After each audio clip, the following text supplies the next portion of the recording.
Chapter 41. Michael. After breakfast, Jen grabs my planner and we sit together on the edge of the bed. The first thing we need to do is draw up a guest list, she says, because once we've got an idea about numbers, we can find a venue for the reception. Right, I start drawing up columns. Your family, my family, friends. My dad, Katie and Steph, Jen says. Dina and Claire. I jot their names down, then look up expectantly. That's it, she says. Don't you have any extended family? Yes, but they're in Jamaica. You don't think they might want to come? I doubt it. What about your dad's side of the family? I have an Uncle Max, but he's a recluse. We should probably invite him, even if he decides not to come. I write his name down. What about uni friends? I was living at home, remember? I didn't have housemates. I had a couple of friends, but no one I kept in touch with. It was just too hard with everything going on at home. I reach for her hand and squeeze it.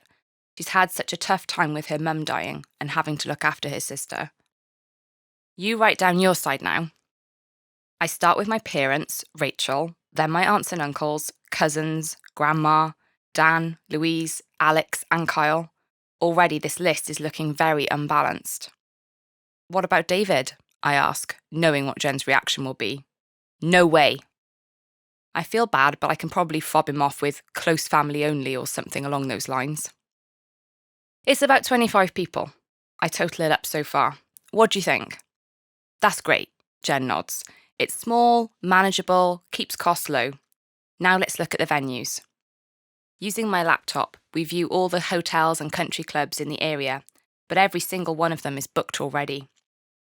Let's take a tea break, Jen groans.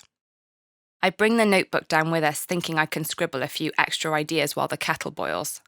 Mum hears us coming and immediately starts arranging biscuits on a plate. How are you getting on? She asks.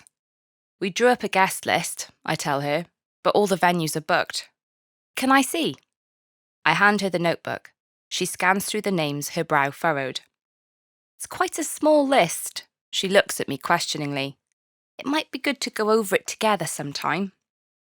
Well, there's no point adding more names when we can't find a venue to accommodate us as it is. Have you spoken to Christina? Mum asks, and Jen looks up from stirring the tea. Just because her parents were doing that barn conversion to rent it out for parties and weddings. Were they? I look at Jen. She's probably not going to leap at the idea, but it might be our only hope if everywhere else is fully booked. Plus, it means I can properly introduce her to Christina and make it clear that there is nothing going on between us. Maybe I should give her a call. Jen mashes the tea bag out of the cup and then discards it in the bin. Sure, she says non-committally. I'll take that as a yes. Growing up, we went to the Pattersons on a regular basis. Sunday lunches, Christmas parties, birthday celebrations. Their old rectory house, set back from the road with a long driveway, has always been a place of familiarity. I can see from sideways glancing at Jen's face that she's adding up the signs of privilege, from the cast stone pillars with pier caps when we drove in, to the large detached property with enough windows to signify 5 or 6 bedrooms. Jen is, it has to be said, a bit of an inverse snob. We stayed in the Cotswolds once and she caricatured everyone as wearing gilets and expensive wellies. Which may have been true. But here, I just want her to let go of her hang-ups. This is a family I've known all my life. And as a potential wedding venue, even though I've never considered it as such, it may actually be perfect. There are fairy lights wrapped around the trees at the front of the house, reminding me of Christina's decorating talent for my Bestwood proposal. Christina herself strides out of the front door to greet us, grinning broadly and waving as we clamber out of the car. Michael! She crushes me in a hug, then surprises Jen by giving her the same treatment. Jen, I didn't get a chance to chat to you at the carols. I want to hear all about it. I have to give Christina credit for making everything possible, I tell Jen. Thank you so much for all your amazing work. I'm sorry I didn't get a chance to say it properly before now. Well, it's always nuts at Christmas, Christina says warmly, not showing any hard feelings. Come on in. We step through the door onto the weathered parquet floor. Rufus, an aged collie, ambles up to me. He's still alive then, I comment. Don't listen to him, Rufus. Christina ruffles his fur lovingly. She leads us through into the kitchen where her mother, Juliet, is making what looks like 500 mince pies. "Hello," she cries enthusiastically. "How lovely to see you both. So sorry, I'm tied up with this, but I should be done in no time."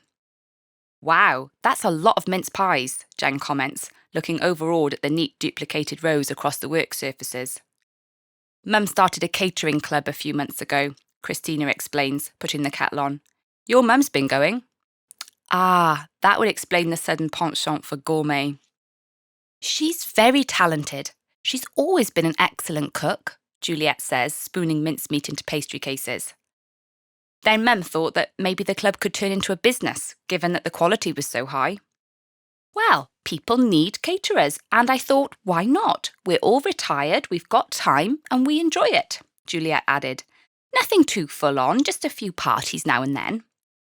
"Is Mum doing this too then?" I ask. I feel guilty that I had no idea. "She seems keen," Juliet nods.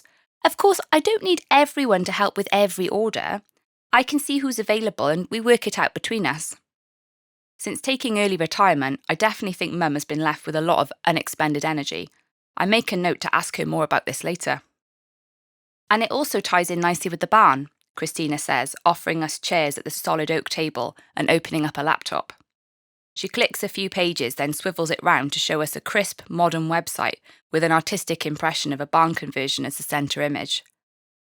"Haven't come up with a name yet," Juliet calls over. "So if you have any flashes of inspiration, let us know." "It looks great," I say, examining Jen's expression.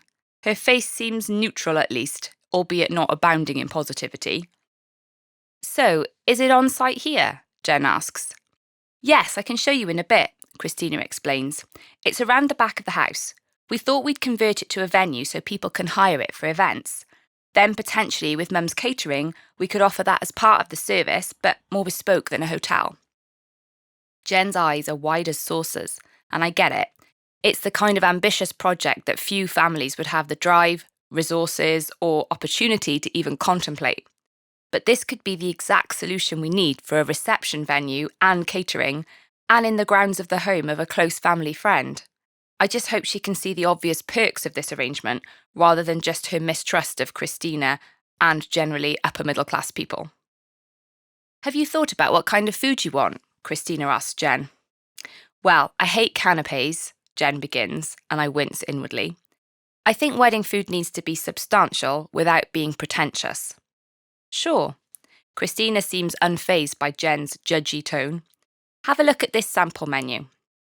She hands over a card with 3-course meal options: soup, chicken with mushroom sauce, and cheesecake. "This looks good," Jen says a bit begrudgingly. "Would you like to see the barn?" Jen looks at me, and I can see her conflict of not wanting to choose this option, battling with a sense of inevitability. "Yes," she replies.